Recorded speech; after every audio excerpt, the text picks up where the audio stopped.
Speaking of the Angels, we got their shortstop in studio. Zach Neto of the Angels joining us here in studio. We appreciate the time. How are you? I'm doing pretty good. How about you? That plane flight home or plane flight here to New York had to feel pretty good after taking 2-3 from the Mets, right? That's right. You know, it's always good getting a series win and be able to have a happy flight here to New York. Yeah. I had a chance for him to come over. This was almost 2 years now, right when you came over, and you, Trey Cabbage, some of the guys with Team USA put full unis on. He went out and did all those things. I just think back to the draft for you. I want to go back because we're just fresh off the draft.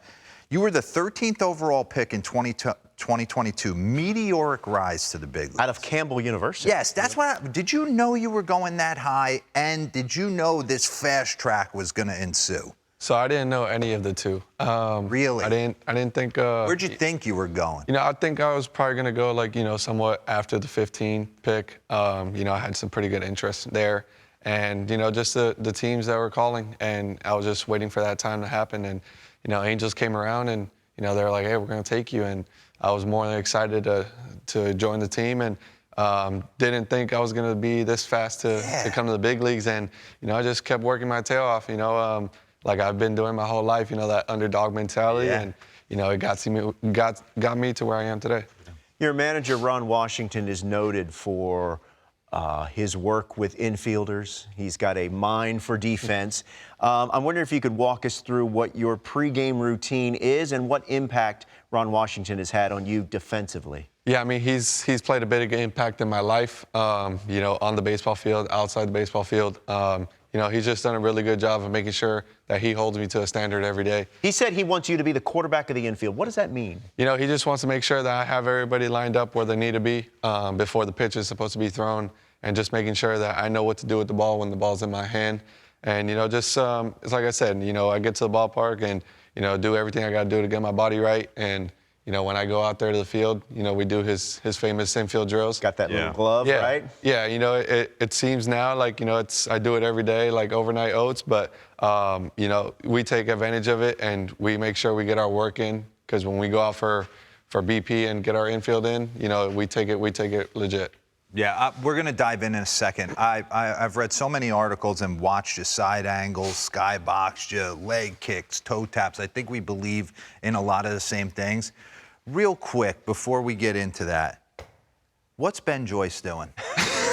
Honestly, 104.7 the other night, and then he went down into this, like, squat where it was, like, perfect symmetry. I'm like, the game is going in a completely different direction. Yeah.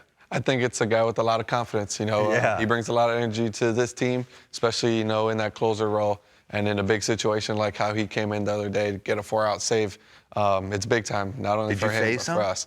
I didn't get to face him. No live BP? Nah. I played him in the regional in 22. Really? But never got to face him. Hey, my last one before I let you guys talk some hitting. Mike Trout announcing last week that he's going to miss the season. It's obviously very difficult on him, and he feels badly. When you guys get the news of that he's not going to come back, what was the reaction in the clubhouse? I mean, it was definitely sad, you know, having a guy like that, you know, the leader of this team, be able to go down and not be able to play for us. But, you know, it doesn't change. You know, he's always out there in the dugout, making sure that we're very supportive. You know, he's always the first one on the top step, you know, when we score a run or when something big happens. So, you know, it sucks. You know, it's something we can't control, but you know, it doesn't change the person that he is as a person, as a teammate, and you know, in the locker room and even in the dugout, he's the same guy. Yeah, I think we've got a shot of you showing a little support for your teammate here. I think this was back in May. That is a Mike Trout shirt, Zach. Yeah. That is like the most Where do you Mike get that? Is that team store issued? I honestly don't know where I got this shirt. It was just in my locker, and I was like, I would be more than happy to wear this shirt. Hey, speaking of fashion, you guys need to wear the throwback Angel. Those old schools. Those are sweet. Like all the time, those should be worn. No doubt, no doubt. Those are some really nice. That's a really nice uniform combo. Especially, you know, myself, I like to have my shoes matching and be able to get those shoes coming in, and it's awesome. You're still rocking the deep. Oh, yeah. The deep, like my son's doing that in travel. I'm going to let you guys do what you do and talk a little hitting, so all right, take it away. Good. Blown away by obviously your talent, your confidence. It's not easy to think I was a junior draft out of college, and to be rushed to the big leagues the way you have and to play D. I think that's the biggest thing. I think hitting is a work in progress, and they weren't worried about you cutting your teeth offensively. The confidence in the defense to go out with the third level there and just play with it and do your thing, you got to be proud of. But I want to dive in on the offense. So let's start it up. This is a dig me session, and then we're going to have some boards, some analytics stuff, and I want you to take me through some side angles. So let's get into it, Capalbs and J-Mac. Let's go. You see you setting the foot down right there. Eric Nades, researcher to the Stars, does an amazing job kind of diving in on what you guys do well. Bring up the first board of where he's at shortstop-wise. Are you in on any of this? I mean, are you aware of where you lay in the game right now? MLB ranks among qualified shortstops. I mean, you're playing like a top 10 shortstop in the game. Yeah, I mean, I don't pay attention to these numbers. I let my actions speak for itself. I don't really pay attention to this, but I just try to go out there every day and become a better player. Yeah. That's what I've always grown up doing, and even though I'm in the biggest stage of the game, I don't change it. All right, I remember you in the draft specifically. There were people, bring me to this side angle real quick. There were people wondering, are the Angels, and get him to the height of his leg kick. First off, those unis are flawless, right? So, pause. There was a lot of people saying he's going to have to tone this down when he comes into pro ball. Did the Angels approach you about toning it down? No, they didn't. They actually were the only team to tell me that they actually liked it. They liked it. So, whatever made me feel comfortable, that's what they're going to let me do. They use the term unique. Everybody has their own style, their own unique setup to. When did you start doing this? I would say like 10 years old? Yeah, no, I would say probably my freshman year of high school. Yeah. And why? What was? I wasn't the biggest guy on the team, and I wanted to be able to, get some pop. Yeah, generate some pop, drive balls into the gap over the fence. And, I kind of messed around with this in one of the travel ball leagues, and, ended up working out for me. And I was like, let's do it. Let's keep doing it. And I was able to keep working on it. When I got to college, kind of got into my legs a little bit, got stronger, was able to control it more, and, just get into a better setup. And it helped me get to where. What are your keys outside the leg kick? What are you thinking at the dish? Are you coiling the back hip? Are you thinking hands to the baseball? Don't move my head. What are your? Yeah, the biggest thing is try not to move my head. The game's already hard as itself, especially when the pitcher's trying to get you out every time. So just trying not to move my head, trying to keep it as steady as possible. And then just try to sync up my leg and when my hands come down, I try to keep it as one.